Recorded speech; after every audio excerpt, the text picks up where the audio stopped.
هيا ماجازين. أنا سليم عزام، مصمم أزياء من لبنان. Authentic, soulful, storytelling. Bold.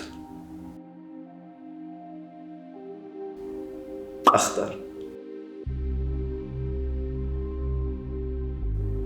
أمل كلوني. كتير صعبة، بس إنه بحس مقتنع ومكتفي باللي عندي إياه، فما بحس بتمنى يكون عندي like a superpower.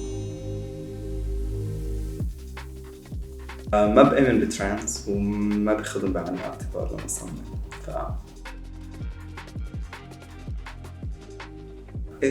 كتير. ما بعرف إذا أول شورت عملتها أو أول شورت عملتها من بعد ما فتحنا الأتوليه.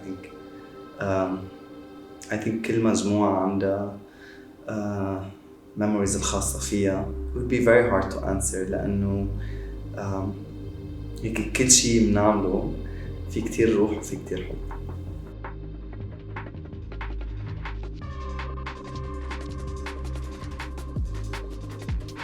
I think قصة الفيلم شو هيدا الشي بيعني لي. I think هو أهم شي هيدا الفيلم.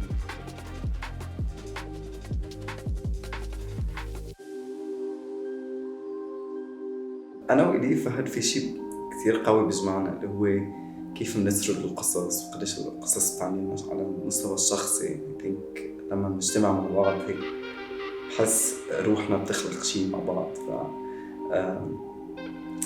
هذا الشيء كتير أساسي بيني وبين إليان. I think هو الشيء اللي بخلينا نعمل شو بنعمل.